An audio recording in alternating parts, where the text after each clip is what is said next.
So guys, it's finally ready. The largest project Lee and I have ever produced, our tutorial on wedding photography, is finally done. Now I know many of you might be ready to turn this video off because you don't want anything to do with wedding photography. I'm gonna ask you, sit through this thing because I bet we can change your perception of what wedding photography is, because honestly, I was exactly where you are just a few years ago. I thought that's the last thing I wanna do. I don't wanna have anything to do with wedding photography. But once I started to do it, I realized that this actually is a pretty incredible career.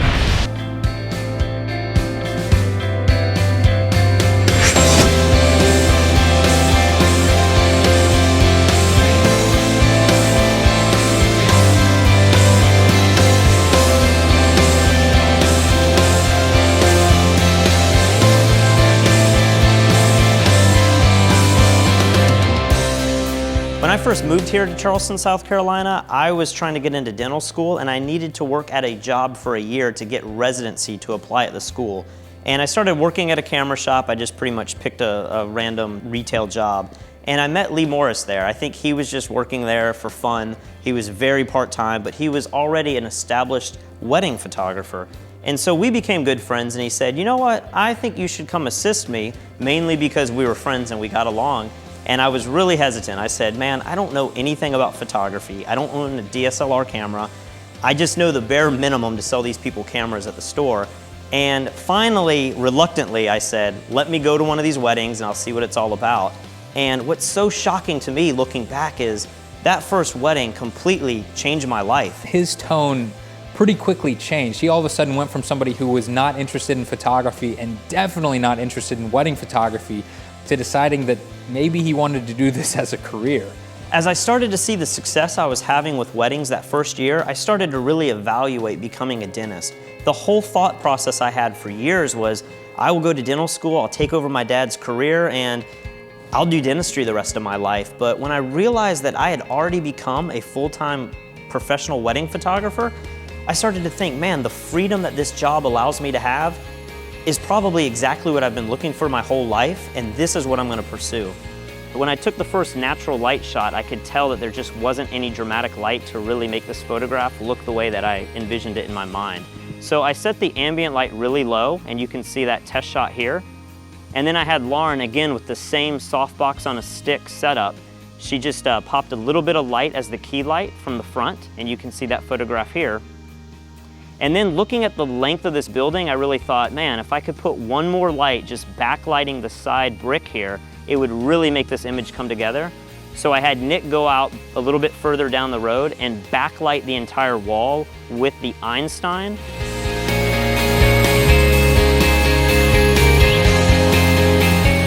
I know when I was first starting my wedding photography business, I just found that there weren't really answers anywhere. The only way to really find the answers to the questions that I had was to assist other photographers, but sometimes it was so hard to get my foot in the door, and it was so hard to get close enough with somebody for them to finally reveal all of these answers. And so when we were planning this entire video, we wanted to answer every single question that we had when we were starting our own businesses just a few years ago. So the strange thing about wedding photography is that the client who is booking you, in most cases the bride, in many cases is not the person that's actually paying for the photography. In most cases, the bride's father is going to pay for the photography.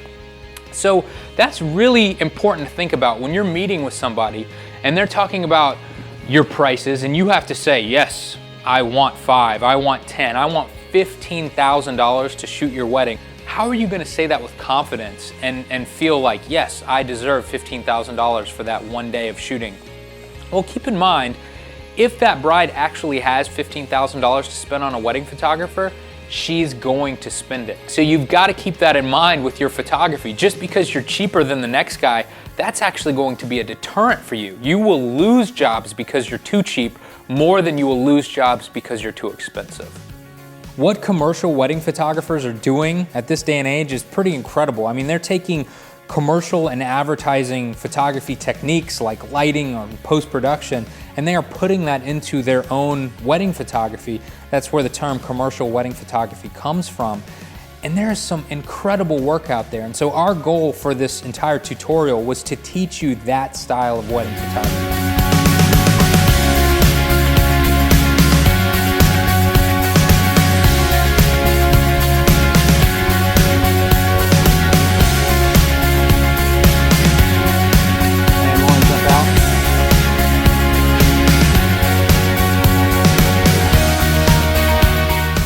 So this is one of my favorite shots from this direction, and the only way to capture the shot with the lighting like this is to have my assistant in the picture. And so there's a very simple way that you can Photoshop out your assistant. And you probably noticed that I asked my assistant to step out of the frame, and I also took one more shot that looks like this.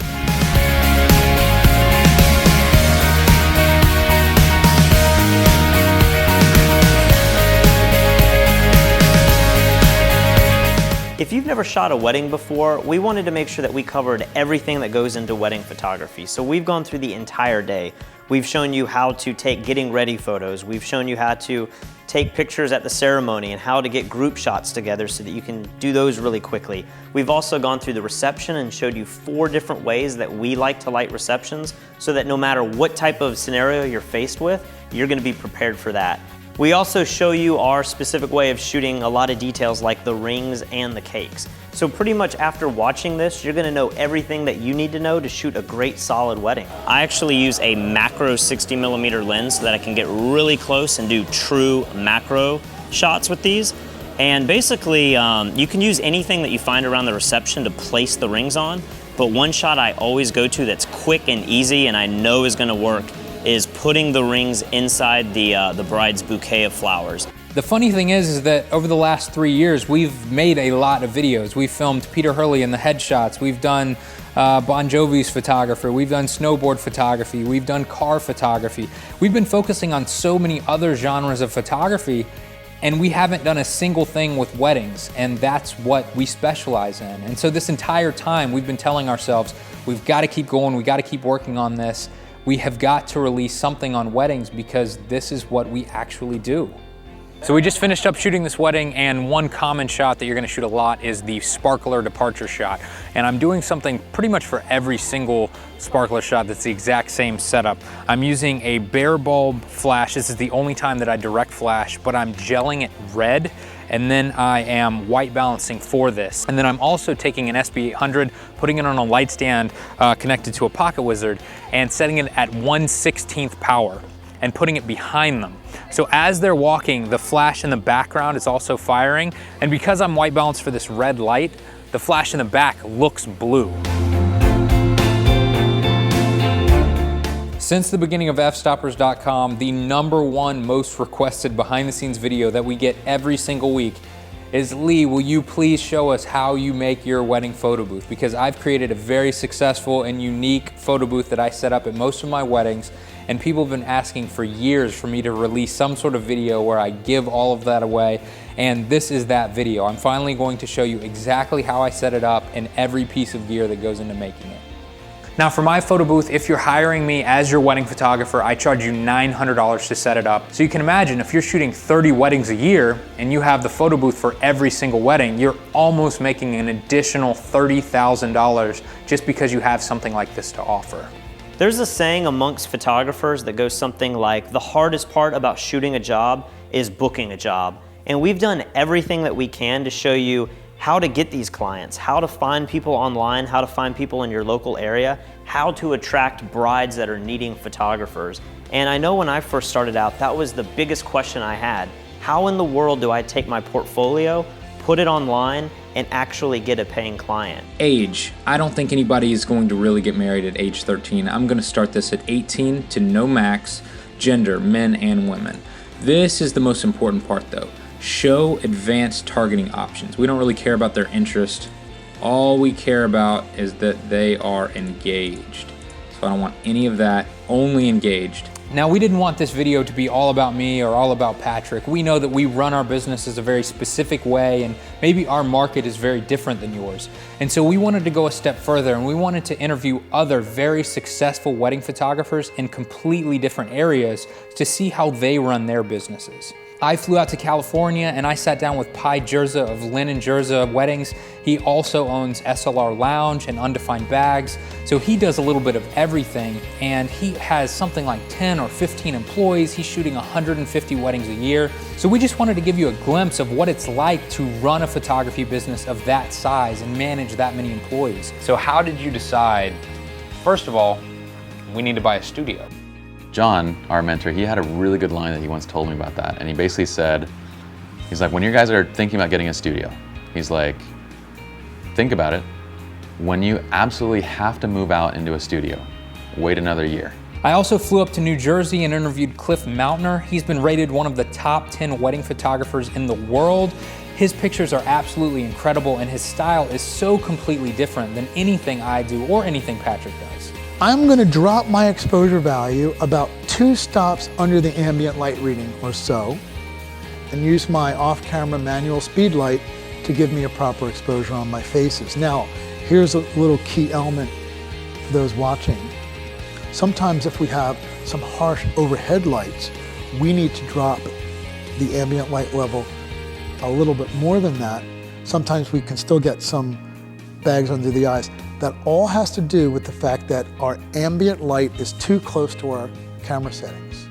Now, we are selling this whole product for $300, and I know for a lot of people this is going to be a huge sum of money, and I want you to know that we guarantee that you will be 100% satisfied. Here's another example of a chapel that's very different than a lot of standard churches. We have white walls on the sides, but then the ceiling is made of wood and it goes up really, really high. So bouncing off the ceiling is not going to work in this situation because it will reflect back really red light. So what I've decided to do is shoot light off of one of the walls, and it's going to create soft directional side light, but it's going to look really good for the pose shots.